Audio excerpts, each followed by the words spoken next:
Welcome back, Rankers. Thanks to all the birthday wishes during the week. That was lovely. Had a great party on the weekend. Now I've got post-party mortalism or post-party depression, I guess. Anyway, so I'm 50. Whee! And I got a Fitbit now that I'm 50. Someone gave me a Fitbit. My grandsons gave me a Fitbit, actually. And guess what? Turns out I'm an athlete. I don't exercise, but I've got a resting pulse rate of 57 beats per minute. Cool. Anyway, I think I have to rest more and I'll get fitter, I guess. Now, I want to talk to you today about SEO tools. Well, and not just SEO tools. Might touch on a couple of other ones that I use as well. But I always get asked after I do a video, what was that tool you were using in that video? Well, let's have a look at a few. So the first one I want to show you is just a thing. It's one I get asked about all the time. It's called Stylish, and it's just a plug-in for Google Chrome. So I don't know whether it's available for other browsers. It might be available for Firefox, I guess, but certainly Chrome is one we use. So the search I've got going here is simply SEO Tools, and you can see up here, you know, in the number one organic is the great SEO tool himself. Sorry, Aaron, I had to say that. Is Aaron Wall, and Aaron's been around for I think nearly 500 years now doing SEO, and he's got heaps of great tools. And I've talked about his before, and I'm not going to touch on his today because there's a couple of others that I've been getting asked about regularly, so I want to talk about those. But tools.seobook.com, if you're looking for a bunch of great SEO tools, go and see Aaron's site. So the first one is this thing called Stylish. This is the thing that gives me the heading tags on a web page. It highlights them really nicely and easily, and I can see them. You've got to configure it though. It doesn't just work by itself. You configure it for whatever you like. So you can see here in headings here, and we've got this information here, and we can set it all up. And we've said you look, for a H1, and we've got color coding for it and all that sort of stuff, and what font we want to use for it, and we could do that whatever we wanted to in there. But it's a plugin that you have to actually configure a little bit, like that. So you can, I'll leave that on the screen for a second if you like, so you can copy exactly what I've got there. And the reason that I love this is and most of the tools are the same. The reason I love them, it just shortens the amount of mouse clicks I have to do to get the information I want. And I don't have to go view source and all that sort of stuff and control find to look for the heading ones and those sorts of things. And on a page, you can see what it looks like. You can see here, I've got SEO Melbourne as a H1, I've got a H2 as a subheading, H2, H2, H2. There, if I go to the blog, you'll see the same sort of thing. So when I'm looking at a client's site, and I'm not worried about these all being H2s, as you can see here, because this page is essentially a no index page. But you can see there the blog from last week, H1, H2, H2, H2, H2. So you can see I don't often use H3s because I can't find a reason to use them. But it's a quick way for me to look at a page and go, and quite often, you'll see H5s above a H1 and stuff like that. And this is an easy way to identify those things and fix them quickly. So that's a great little handy tool. The other one that I've only just been using this recently, and if you're doing a lot of searches that are the same every day, which obviously we do, because we'll do some work today and then we'll Google it tomorrow to see what the changes are. This one's quite handy if you've got a budget, and it's. We'll just do a search. We'll do this one. And we'll do SEO Tools again. Actually, let's do a search where I've done one recently. So, healthy Thermomix recipes. Now, this is the search that I'm doing for our bloggersseo.com.au product, and basically, it's a system for SEO for bloggers. And this particular phrase is one that Nikki of Skinny Mixers wanted to rank for. And you can see here, this is what this tool does for us over here. It gives us the position. I'm not really interested in all these other things of, AdWords and stuff like that, because I've got better tools that will give me that information. But what I am interested in is movements, simply overnight. Now you can see here for this search, we've got a lot of sites that have jumped up 1 and 2 spots. And you think, what's happened there? Has there been some sort of Google thing? And there's Nikki's site here. You can see she's on number 10 spot, and she was number 9, I think it was on Friday. So over the weekend, she's dropped 1, but you can see here that yesterday she would have been 11 because we're up 1 spot. Now the reason for that, when you start looking at the search results and you have something like that where you can see what's moved overnight and what hasn't, these ones here, they haven't moved. So it is, it's grey.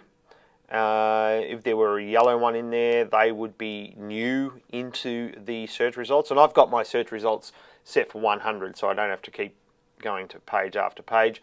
You can see here, this one's dropped 7 spots. This one's new, news.com.au, so that'll probably be a news story. So it's just come in at number 46. And then it's fairly static down here. And you can see, a couple of new ones bump in. And, these ones dropping is because these new ones here, we've had 2 new ones, so this one goes down 2. So, and the reason that all of these have all jumped up 1 spot is because there was 3 results from this recipecommunity.com.au, and one of those results is now gone, so everything else jumps up. So it's a good way, because if you're just looking at your own rankings all the time and you don't know what's around you, you don't get a feel for what's happening. So I know that 3rd result drops in and drops out quite a bit, and this tool tells me that. So those 2 tools, this one is called, sorry, I'm sticking my head around my phone here. What is this one called? Oh, here it is. Queries with a Dynamics? No, that's not what it's called. It's called ST. I really should have found out what that was. I'll put it in the blog. Anyway, but it's just from the Google Chrome store. I think I just Googled for numbering of SERPs, plug in Chrome, and there's quite a few out there, but it's handy.